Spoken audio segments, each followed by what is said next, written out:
जयंती निमित्त अखंड हरिनाम सप्ताह या निमित्ताने उपस्थित सर्वच वारकरी संप्रदायातील महिला बंधू भगिनी आणि ज्यांनी कार्यक्रमाची शोभा वाढवली आपले बाळ टाळकरी आणि ज्यांच्या मार्गदर्शनावर ही सेवा इथे पार पडली ते आपले हरिभक्त पारायण वाळके महाराज असतील। खरं तर अतिशय मोलाचं मार्गदर्शन त्यांनी केलं। महाराज यायला थोडा उशीर झाला त्यामुळे क्षमा असावी, पण जितपत मी ऐकलं महाराजांनी आपल्या स्त्री जातीला पुढे कसं जावं किंवा आपलं अस्तित्व कसं टिकून ठेवावं, आपली नीती मर्यादा कशी जपली पाहिजे या सर्व गोष्टींचं आठवण तुम्ही आम्हाला करून दिली।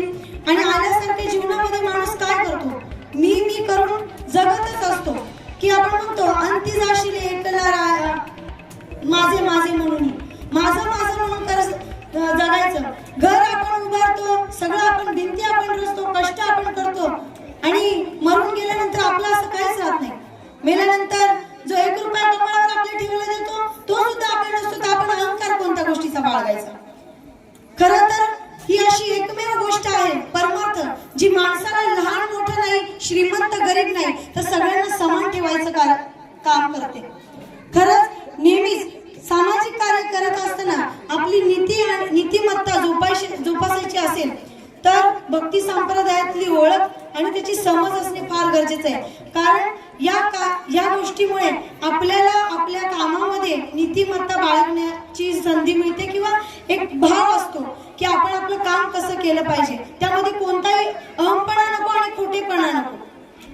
काम करताना माझ्या महिलांसाठी मी माझी ओळख करून देईल, कोणाला मी माहिती नसेल, मी मोनाली अमोल लांडे। सर्वजण आपल्या भागामध्ये मला लाडाने माई म्हणतात। मी आज केवाडी गावची लोकनियुक्त सरपंच आहे। आपण बोलतो एक बाई घर इतकं उत्तम सांभाळू शकते, आज महिलांना संधी मिळाली, महिलांनी वर्ल्ड कप आणला। एक बाई ग्रामपंचायत बघते। खरं तर माझ्या ग्रामपंचायत मध्ये मी सरपंच आहे, 7 सदस्य आहेत, 8वी मी महिला आहे, ग्रामसेवक महिला आहेत, तलाठी सुद्धा महिला आहेत। खरं तर इतक्या महिला पुढे जात आहेत। माझा सर्वच महिला बंधू भगिनींना विनंती आहे की आपल्यामध्ये एक आपण बोलतो संस्कार, आपण आईला बोलतो आपण लेकरू 5 वर्षापर्यंत आई सांभाळते, त्याच्यामुळे त्याचे संस्कार त्याच्यावर कसे घडतात ते पूर्णतः आईचं काम आहे। जेव्हा हिरण्यकश्यपूचा मुलगा जेव्हा हिरण्यकश्यपू विष्णूंना मारायचा प्रयत्न करत होता तेव्हा त्याची पत्नी गरोदर होती, पण आता देवाला मारणार म्हणून तो तपश्चर्या ब्रह्मांना प्रसिद्ध करण्यासाठी तो तपश्चर्या करण्यासाठी गेला। तेव्हा सगळ्या देवांना चिंता लागली होती की कसं काय होणार, म्हणून त्यांनी हिरण्यकश्यपूच्या पत्नीला तपोवनात नेली आणि तिथे त्याच्यावर गर्भसंस्कार घडले। कारण एका राक्षसाचा मुलगा अजूनही भयानक राक्षस तयार होईल आणि सर्व देवादिकांचा आणि सर्वच पृथ्वी तलावर हाहाकार माजेल। मग तिथे त्या मुलावर गर्भसंस्कार असे घडले। त्याच्यानंतर तो झाल्यानंतर त्याच्या मुखी फक्त एकच नाम होतं, नारायण नारायण। आणि त्याच्यातून असा बोध घ्यावा प्रत्येकाने, जर कोणी पाहिलं नसेल तर नक्कीच बघावं।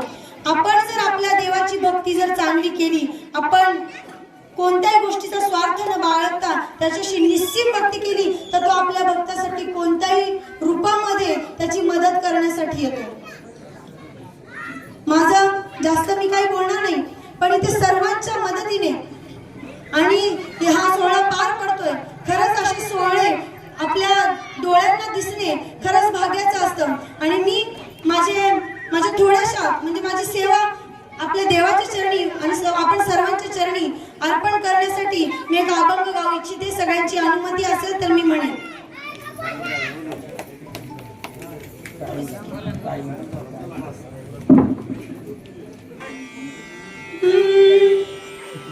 मन लागो रे लागो, मन लागो रे लागो, मन लागो रे लागो, मन लागो रे लागो, मन लागो रे लागो रे, मन लागो रे माझे गुरु भजनी, मन लागो रे माझे गुरु भजनी। गुरुदत्ताच्या चरणी दत्तना कीर्तनी गुरु दत्ताच्या चरणी दत्त नामाच्या कीर्तनी गुरु भक्तीच्या भोजनी मन लागो रे माझे गुरु भजनी मन लागो रे माझे गुरु भजनी गुरु चरणाची गोडी गुरु चरणाची गोडी मोहमाया बंधन तोडी मोहमाया बंधन तोडी मन लागो रे लागो मन लागो रे लागो मन लागो रे लागो मन लागो रे लागो मन लागो रे लागो रे मन लागो रे माझे गुरु भजनी मन लागो रे माझे गुरु भजनी मन लागो रे माझे गुरु भजनी